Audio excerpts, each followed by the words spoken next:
The Duke and Duchess of Sussex moved into their California home in 2020 after quitting royal duties months earlier. Harry and Meghan, who previously lived at Frogmore Cottage in Windsor, have a number of high-profile neighbours in the celebrity enclave, including chat show host Oprah Winfrey and actress Gwyneth Paltrow.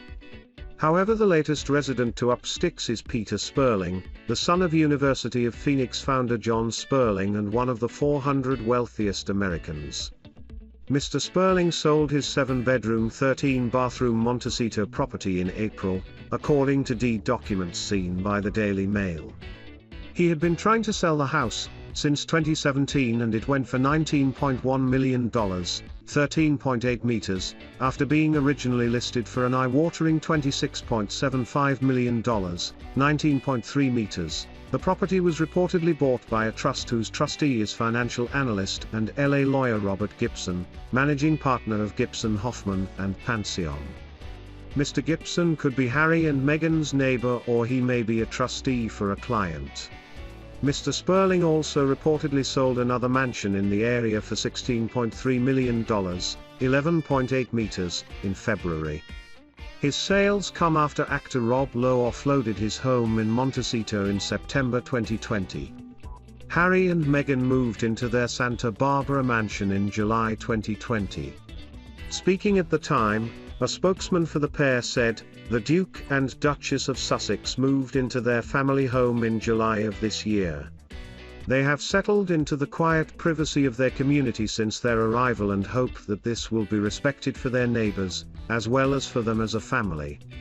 The property has 9 bedrooms, a games room, home theatre, spa facilities, an elevator, gym, swimming pool and tennis court. Alongside the 14,500 square foot main home, there is a 2-bedroom guest house on the 7-acre site. Harry and Meghan have given fans glimpses of their property with pictures and videos they have released. The Sussexes ended royal duties for new lives of personal and financial freedom across the pond. It was later announced they would quit as working members of the royal family. The couple have signed lucrative deals with Netflix and Spotify as they launch new careers in the U.S. U.S. District Judge Louisa Kaplan ruled the settlement agreement should not be opened after Andrew's attorney asked for the document to remain sealed. Andrew B. Breckler, representing the Duke of York, had argued at a previous hearing that Virginia Giuffre, who is suing the Queen's son for alleged sexual assault, had entered into a settlement agreement which would end her current lawsuit.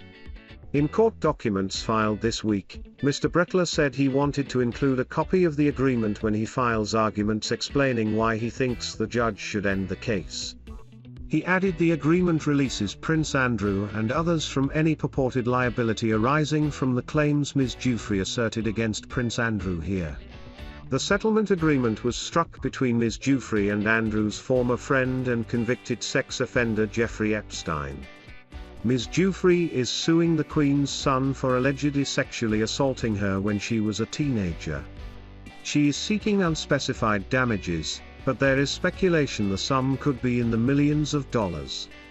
She claims she was trafficked by Epstein to have sex with Andrew when she was aged 17, and a minor under U.S. law. Andrew has denied all the allegations. Epstein was found dead in his cell in 2019 while awaiting a sex trafficking trial at a New York federal jail. His death was ruled a suicide. In his Wednesday order, Judge Kaplan noted Epstein's estate did not contend that the settlement agreement must remain sealed. The judge seemed to urge the parties to ask his counterpart in the other case, Loretta Priska, to unseal the document.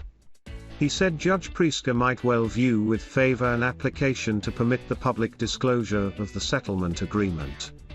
He added, "But that is for her to say, ruling the agreement can be filed under seal and remain so unless Judge Priska and Judge Kaplan decide otherwise." Depositions in the civil case against the Duke must be completed by mid-July of next year, Judge Kaplan ruled earlier this week. While not specified in the court papers, both Andrew and his accuser are expected to answer questions under oath. However, it remains to be seen whether the Duke, who is 9th in line to the throne, will engage with the US court system. Queen, 95, has been ordered by doctors to spend a few days resting. This move, which resulted in Her Majesty pulling out from 2 important in-person visits, came after the monarch completed more than a dozen face-to-face and virtual engagements in less than 3 weeks. One royal commentator said such a commitment to duty at the age of 95 puts to absolute shame other working members of the royal family. The Daily Mirror's royal editor Russell Myers wrote, "The Queen TM's hectic schedule of late has in all honesty put the rest of her family, especially those less than half her age, to absolute shame. Relentless dose and TMT even cover it." Despite her advancing years, the Queen has constantly been among the hardest working royals over the decades. In 2020, she embraced technology and continued to work despite the COVID crisis and following lockdowns. At the end of the year, she was the 3rd hardest working royal, preceded only by her 71-year-old daughter Princess Anne and 72-year-old heir Prince Charles. Over 130 days in 2020, the Queen undertook 136 engagements including video calls to charities and organizations. Younger royals followed through, with 57-year-old Prince Edward completing 126 engagements and 39-year-old Prince William carrying out 104. Sophie, Countess of Wessex and Kate, Duchess of Cambridge, carried out 86 and 79 engagements respectively. While the younger royals completed fewer engagements last year, they also had to juggle between work and homeschooling their children. In January, Kate said lockdown had left her exhausted due to the fact she had to cover more roles within the house than ever before. She said, "I've become a hairdresser this lockdown, much to my children's horror, seeing mum cutting hair. We've had to become a teacher and I think, personally, I feel pulled in so many different directions and you try your best with everything, but at the end of the day I do feel exhausted." Since the beginning of 2021, the Queen has had a packed diary, interrupted only by the death of her beloved husband Prince Philip in April. But after a period of royal mourning, the Queen signaled she was ready to resume face-to-face engagements. Among the most important duties she completed there has been attending a reception during the G7 in Cornwall, hosting German leader Angela Markle at Windsor Castle and touring Scotland. Between late July and the end of September, the Queen carried out her day-to-day duties as the sovereign at Balmoral Castle, including dealing with the government's red boxes. She resumed her full-time work on October 1st, and has since travelled between Scotland, Wales and England for key visits including the opening of the Welsh Parliament, and the launch of the Queen's Baton Relay. On October 20th, the Queen should have left Windsor for Hillsborough Castle in Northern Ireland as part of a 2-day trip to the nation to mark its centenary. On the following day, it emerged the sovereign had spent a night in hospital for preliminary test and has since completed light duties including audiences with incoming foreign ambassadors. Next week, the Queen was to join world leaders, activists and 4 other senior royals in Glasgow for 26 Colombian pesos, but the palace announced yesterday the Queen had regretfully agreed not to attend the planned evening reception. The statement added, "Her Majesty is disappointed not to attend the reception but will deliver an address to the assembled delegates via a recorded video message."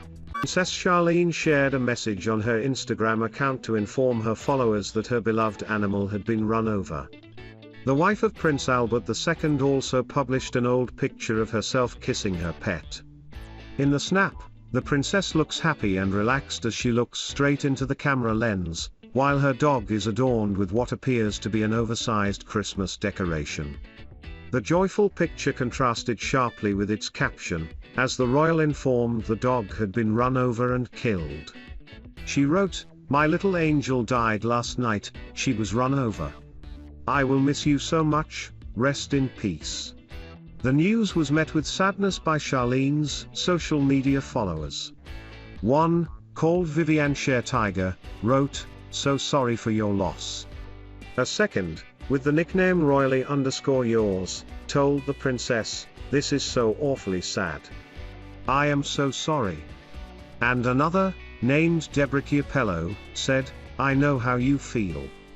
I'm so sorry for your loss. The tragedy comes during a difficult year for the Monegasque princess, who has remained grounded in South Africa for months following an ENT infection. Charlene travelled to South Africa in May, where she had planned to remain for less than a fortnight to carry out conservation work with her foundation and raise awareness on illegal poaching. However, she was barred from flying home as she developed the infection following a sinus lift and bone graft held in preparation for dental implants. As a consequence, she has undergone a series of medical procedures and visits in South Africa over the past few months. In mid-August, she underwent a 4-hour-long procedure, followed by another in early October.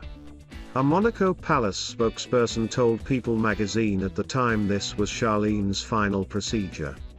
This raised hopes the princess would soon return to Monaco and rejoin her husband of 10 years and 6-year-old twin children Jack and Gabriella. Earlier this month, shortly before her last procedure, she further spoke about her health issues, saying in a podcast she shared on her Instagram account, "I came to South Africa to oversee some foundation projects. I was unwell at the time. I had an infection which was addressed immediately. Unfortunately, it grounded me for some months here in South Africa." Reassuring listeners her health is steadily improving, she said, "I had my one procedure which was very successful. I'm well, I'm feeling much stronger. I've one more procedure, then I can't wait to get home to my children, who I miss terribly. I think if there is any mother out there that has been separated from her children for months, would feel the same way I feel." Over the past few months in South Africa, Charlene said to have remained in touch with her family in Monaco via regular video calls. Moreover, Albert and the children traveled to visit Charlene twice over the summer, first in June and then in August.